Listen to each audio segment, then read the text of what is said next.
Un congé payé pour souligner une fête religieuse. Le congé de Pâques a-t-il encore sa raison d'être dans un Québec laïque? Avec Frédéric Bérard, Alain Reyes, Déborah Cher-Enfant et Victor Bricaille, c'est parti pour 30 minutes de débat.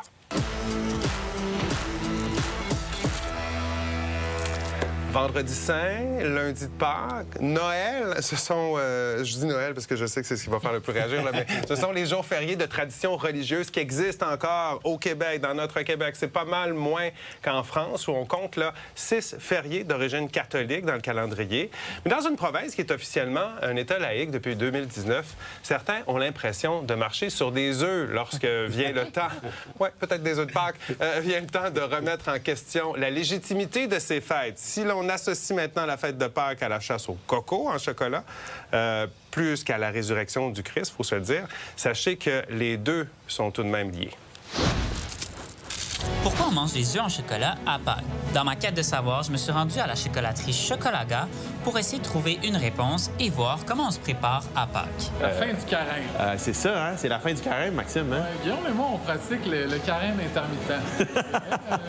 On mange pas pendant la nuit, puis le jour... C'est toujours bon de casser le carême avec du caramel, du chocolat.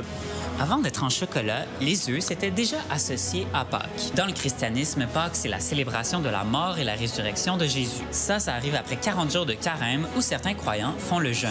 Sauf que les poules s'arrêtent pas de pondre.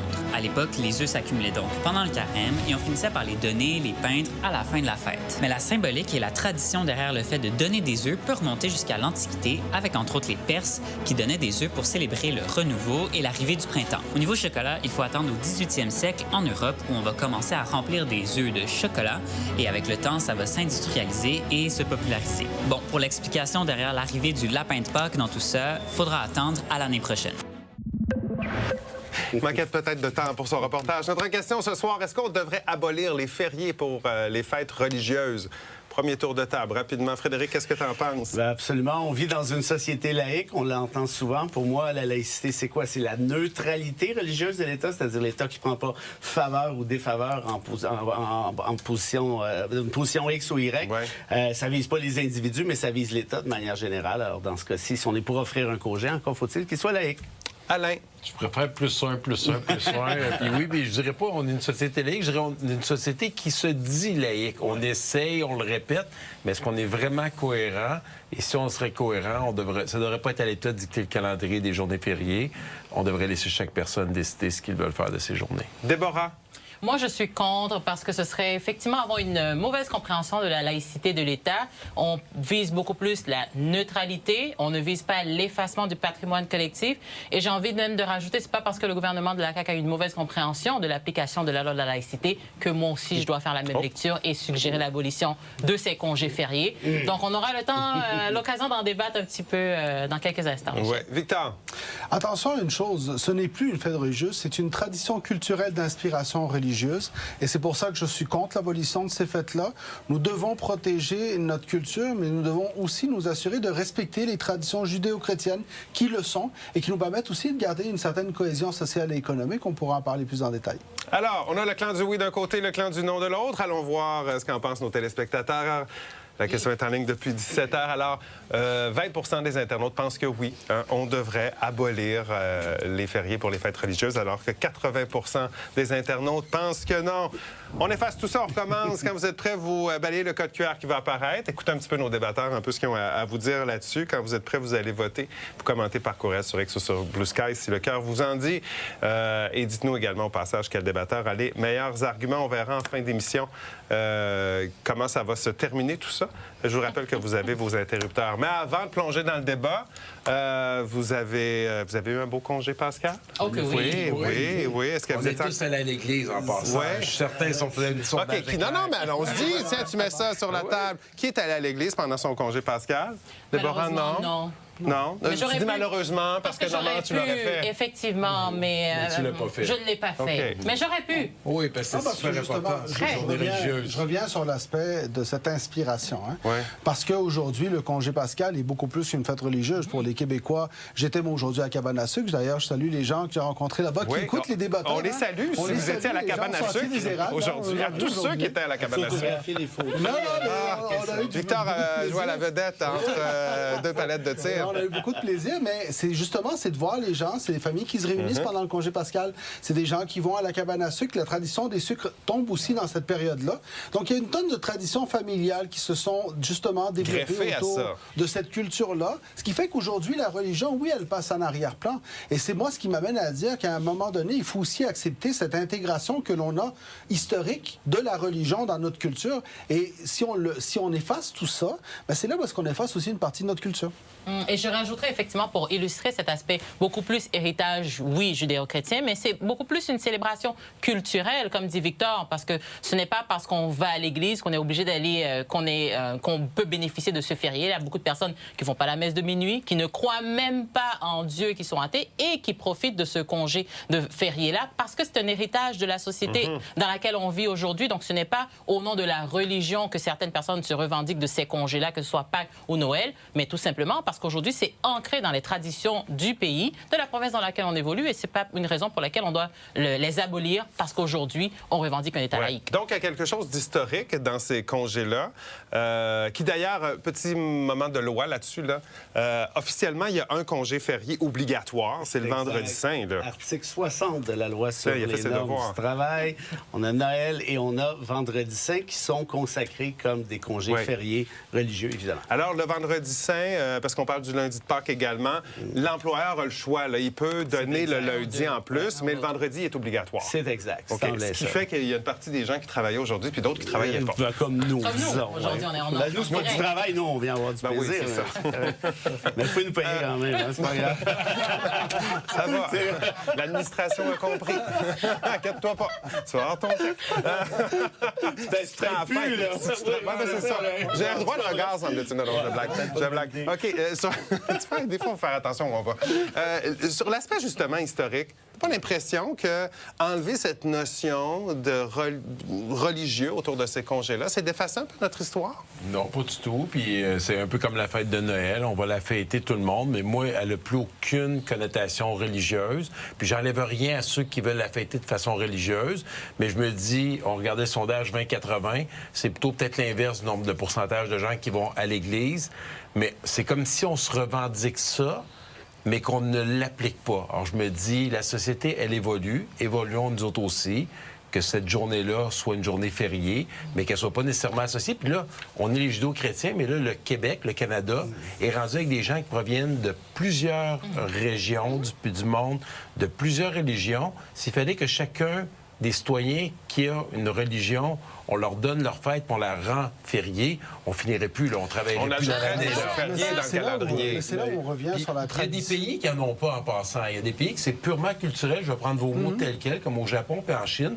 Ils ont des journées fériées, mais ils n'ont aucun lien avec les religions. Alors qu'il y a des pays qui ont plus de jours fériés, comme plus de jours fériés à connotation ou à histoire religieuse là-dedans. Sauf que soyons honnêtes, si en Occident, t'enlèves le congé de Noël, là, on est plus loin que le Grinch. Si dans l'Occident, tu enlèves le congé de Noël, qui est quand même la fête religieuse la plus célébrée, d'inspiration religieuse, puis je reviens sur cette inspiration. Il n'y a personne qui a dit qu'on enlevait la journée, en passant. Non, mais la réalité, c'est qu'à partir de là, je veux dire, la connotation de Noël, qui était celle de la naissance du Christ, n'est plus celle qu'elle est aujourd'hui. Noël, aujourd'hui, est une fête culturelle. Alors, les liens religieux ont disparu de même. La réalité, c'est qu'aujourd'hui, il n'existe plus des fêtes qui sont célébrées seulement par l'affiliation religieuse au Québec. Est-ce qu'on a gardé des noms? Oui, il est très possible qu'on ait gardé des noms. C'est pour ça aussi que le troisième lundi du mois de mai a comme 6 noms différents, parce que dans le fond, on lui donne le nom qu'on veut bien lui donner. Mais la réalité, c'est justement sur les fêtes religieuses au Québec ne sont plus religieuses, elles sont traditionnelles. Oui.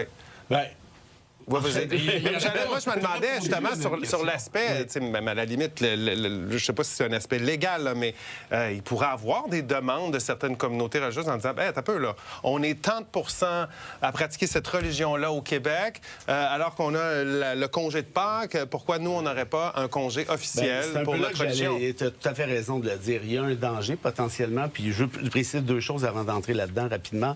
J'ai beaucoup de respect pour les gens qui pratiquent encore la religion. C'est pas mon cas, mais ma grand-mère était excessivement religieuse. J'ai beaucoup appris d'elle. Puis encore un fond québécois qui est religieux, surtout une certaine forme générationnelle. Puis c'est tout à fait correct, il faut respecter ça. Par contre, il y a le danger de tomber dans ce qu'on justement on appelle la catho-laïcité. En d'autres termes, la laïcité, c'est pour les autres, c'est pas pour nous. Puis je le répète, la laïcité, pour moi, puis selon la Cour suprême, c'est la neutralité religieuse. Donc, si tu offres un congé en vertu d'une religion X, tu ne peux pas modifier par la suite la loi éventuellement en disant, ben là, c'est plus religieux, c'est rendu culturel. Et je parle en toute connaissance de cause. La Cour a déjà déterminé en 85 un grand arrêt qui s'appelle Big M Drug Mart, où il y avait une compagnie pharmaceutique qui disait, ben nous sommes de confession juive et dans la loi sur l'Alberta, c'est prévu que le congé le dimanche, c'est pour les chrétiens, c'est religieux. Et donc, ils ont fait casser la loi. Bref, il y a un danger. Bon. Mais tu parlais de que c'est rendu une fête culturelle, entre autres Noël, entre autres Pâques. Il y a tout un aspect commercial également. C'est rendu, il y a un impact économique. On va reparler de tout ça au retour. Quelles sont les options également? Parce que j'entends les gens crier dans les chaumières. Hey, enlevez-moi pas mon congé férié. Essaye de convaincre ta mère. Devrait-on abolir les fériés pour les fêtes religieuses? C'est la question du débat de ce soir. Restez là.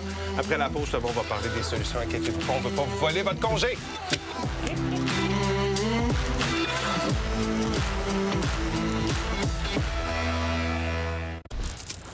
On est de retour au débatteur. Je vous rappelle notre question ce soir. Est-ce qu'on devrait abolir les fériés? Quand je dis le mot abolir, j'imagine les gens qui ont des frissons. Est-ce qu'on devrait abolir les fériés pour les fêtes religieuses? Allez répondre à la question. Commentez également. On veut vous lire là-dessus. Parce que oui, il y a l'aspect, justement, historiquement, bien des jours fériés. On en a peut-être moins ici au Québec qu'ailleurs, mais ont une nature, une base, une racine religieuse. Il y a des pays où c'est encore plus important. C'est quoi le cas, par exemple, en Haïti? Il y a beaucoup plus de... En fait, c'est une inspiration, je vais utiliser le mot de Victor, une inspiration beaucoup plus française. Donc, il y a, par exemple, beaucoup plus de fêtes patronales, donc qui honorent la mémoire de plusieurs saints. Il y a des fêtes aussi beaucoup plus rapprochées qui vont célébrer des moments particuliers, des moments précis dans l'histoire, que ce soit de la Bible ou de la religion catholique. Donc, on a beaucoup plus de congés. Juste avant de venir à l'émission, j'en discutais avec ma mère qui me rappelait tous les congés dont je bénéficiais quand j'étais en Haïti, que je vivais, et qui m'était véritablement sorti de la tête, alors que je suis croyante, moins pratiquante, mais effectivement, il y a beaucoup plus de congés collés un petit peu plus à ce que la France a comme tradition. Ben justement, la France, on disait tout à l'heure, c'est 11 jours fériés par année. Il y en a 6 qui sont liés à la religion chrétienne. Pâques, l'Ascension, la Pentecôte, l'Assomption, la Toussaint, Noël également. Alors, on voit quand même que ça a une grande importance. Sauf que ici, au Québec, par exemple, on a eu des changements avec le temps. La Saint-Jean-Baptiste qui est maintenant la fête nationale des Québécois. C'est toujours un jour férié. Il est encore attaché à un saint. Lorsque je parle d'inspiration religieuse, c'est qu'on parle de la fête de la Saint-Jean-Baptiste. Oui. Donc, une fête rattachée à un saint. Officiellement, au Québec, c'est maintenant la fête nationale des Québécois. Officiellement, c'est la fête nationale de la même façon qu'officiellement, on n'est pas en congé à Noël selon la loi des normes du travail. On est en congé le 25 décembre.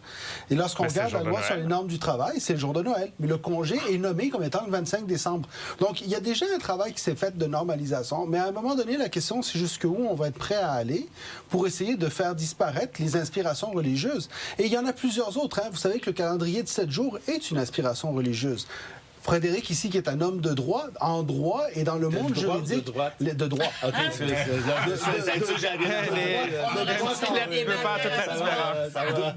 en devenir de droit, certainement. Mais pour un homme de droit, le monde juridique est bourré d'inspiration religieuse, lui aussi, que ce soit dans les serments ou dans différentes pratiques. Nos sociétés ont été teintées par la religion. Donc, la réalité aujourd'hui, c'est qu'on doit prendre ça et le rentrer dans une certaine normalité. Sinon, on va faire quoi? On va effacer 80% de notre passé? Tu as raison, Victor, mais justement, il y a un travail d'adaptation depuis plusieurs années qui vise, par exemple, à enlever un crucifix, qui vise à enlever les références religieuses. Puis tu sais quoi? Moi, les prières en début de message du conseil, quand j'étais là. On vient d'adopter une loi pour empêcher les prières de rue. Là, ils vont dire, oh, mais là, c'est pas pareil. C'est quand même, il y a un petit peu la même racine, en quelque part. Pourquoi? On veut que l'État soit neutre. Ce qui ne veut pas dire que les gens ne peuvent pas être religieux. Ce qui ne veut pas dire que les gens ne peuvent pas pratiquer leur religion. Alors, qu'est-ce que vous proposez si, par exemple, on enlève... Parce que, vous savez, là, vous allez vous faire crier par la tête en disant... les votes pour nous? Moi, j'en donnerais 2 libres à chacun. À place de quoi? À place de quoi? Pourquoi pas sur les 8 jours officiels? on décréterait pas qu'il y ait 2 journées. Moi, la journée de mon anniversaire, j'aimerais ça le prendre off. Donc, toutes les entreprises, les fonctionnaires de plus de 50 000... Donc, attends un peu. On t'enlève le vendredi saint, mais on donne un jour au bout. Non, mais je dis pas que c'est ça qu'il faut faire, mais juste... Il suggère une fête en hommage à Alain Rayet. Saint-Alain. Oh, Victor.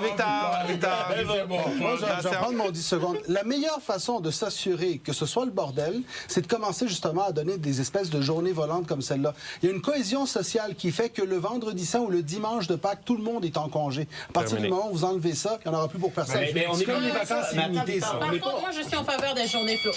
Alain. Moi, je m'excuse, c'est drôle pour le congé de Pâques. là, C'était dimanche que tout était fermé. Pourtant, on parle du vendredi saint puis du lundi de Pâques. Tu sais, à un moment donné, là, il y a les normes du travail. Puis là, ben, je comprends. Puis je veux pas attaquer aucune religion. Puis justement, je voudrais être encore plus ouvert pour qu'il n'y ait pas une religion en particulier qui soit privilégiée. Donc, je propose qu'on garde le même nombre de journées, tant qu'à moi, on pourrait même en rajouter, puis je serais très heureux. Mais peut-être des journées plus symboliques, plus rassembleuses. La journée du droit à l'égalité, par exemple, tiens, pourquoi pas? On mettrait ça quand? La journée de la liberté, ben ça peut être, je sais pas moi, aujourd'hui, disons. La journée du 25 décembre. Gardons la journée du 25 décembre. T'sais, chacun l'appellera. Puis je peux donner un exemple. Moi, quand j'étais député fédéral, à chaque année, j'envoyais ma carte de Noël. Ouais. Puis je me rappelle, parce que moi, ça me préoccupait pas, ça. J'écrivais sur ma carte de Noël, j'envoyais dans toutes les résidences. T'écrivais Joyeuse fête. Non, j'écrivais Joyeuse fête. Joyeuse fête au début. Et là, je me suis fait critiquer par certains qui, avec le discours que vous avez, que je respecte plusieurs, ben là, tu es en train de renier Noël. Moi, j'avais jamais même fait cette distinction-là parce que moi, les gens partant en vacances, je leur souhaitais joyeuse fête pour Noël, pour le jour de l'âge, je leur souhaitais la bonne année. Puis là, j'ai vu qu'il y a des gens que ça les fatiguait. Fait que l'année d'après... Intéressant, parce qu'il y en a d'autres, ça a été l'inverse. Et là, on est passé du joyeux Noël à la joyeuse fête pour être un peu plus inclusif. Regardez comment ça a été dénoncé, parce que justement, il y a une espèce de déchirement que les gens vivent. Et tu parlais des récentes lois sur la laïcité. Moi, une des raisons pour lesquelles j'ai toujours été contre ces lois-là, c'est que justement, je trouvais qu'il y avait une certaine hypocrisie où est-ce qu'on essayait d'effacer, on essayait de nous faire croire qu'on voulait vraiment effacer nos traditions, alors que dans le fond, on voulait s'attaquer à des questions religieuses tout autres. Dans cette situation-ci, la question des fériés. Est-ce que, justement, on ne peut pas, à la place, accepter que nous avons, dans le monde occidental en général, des traditions judéo-chrétiennes? Encore aujourd'hui, au Québec, plus de 60 % de la population sont de religion catholique déclarée, et que nous avons des traditions qui, oui, proviennent de la religion, mais qui sont rendues normalisées pour qu'on ait une certaine cohésion sociale. Est-ce que tu ne penses pas qu'un jour, on va être devant une situation un peu différente, dans le sens qu'on a une diminution de la pratique de la religion? De plus en plus de gens se considèrent athées. À un moment donné, on n'aura peut-être pas une majorité de Québécois ou de Québécois qui ont la religion chrétienne comme religion. C'est là où les traditions culturelles resteront, parce que dans le fond, le dimanche, par exemple, qui était le journée de l'Église, restera un congé parce que c'est une journée de repos. Donc, on ne la nommera pas de la même façon. En fait, des moments qui sont un peu plus marqués dans l'histoire, qu'on continue qu'on connaît et qu'on continue. Et c'est pourquoi aussi, au-delà des journées qui deviennent culturelles, de pratiques, mais c'est aussi des congés qui ont été laïcisés, j'ai envie de dire, parce qu'encore une fois, on les a dénués ou détachés la dimension religieuse que ces journées-là ont aujourd'hui. Et par rapport à ce qu'Alain disait sur justement la diversité un peu que notre société a aujourd'hui, permettre d'avoir une société beaucoup plus inclusive. Oui, moi, je suis beaucoup plus en faveur des congés flottants parce qu'on a d'ailleurs beaucoup de personnes musulmanes qui ont fêté, par exemple, le Ramadan récemment et qui ont dû prendre soit un congé sans solde ou en fonction de l'employeur qu'ils avaient. Donc oui, on pourrait avoir un système... Dans leur banque, ils ont pigé dans leur banque pour pouvoir avoir avec ce congé-là pour souligner la fin du Ramadan. Donc ils pourraient bénéficier de congés. Mais on va pas faire en sorte d'enlever des congés religieux qui ont déjà existé et qui trouvent leur racine dans l'histoire pour une histoire de religion. Une idée de ralliement ensemble, qui est une journée religieuse fériée. Chacun choisira ce qu'il veut en fonction de sa religion. Pour certains, ça sera la fête chrétienne. Mais sans la connotation religieuse, c'est justement ça. Parce que c'est juste ce qu'on dit, religion. on est dans un État laïque et on veut mettre de l'avant cette neutralité-là. Donc, on ne peut pas avoir la connotation religieuse. OK. Donc, la notion Commentaire de flottant, c'est important. de Jocelyne pour aller à la pause. Elle dit non, ces jours fériés sont des occasions importantes de rassemblements familiaux. Il ne faut pas détruire des valeurs fondamentales québécoises au nom de la laïcité. C'était le commentaire de Jocelyne. On s'arrête quelques minutes, le temps d'une pause, au retour d'autres commentaires et on verra si l'aiguille a bougé ce soir.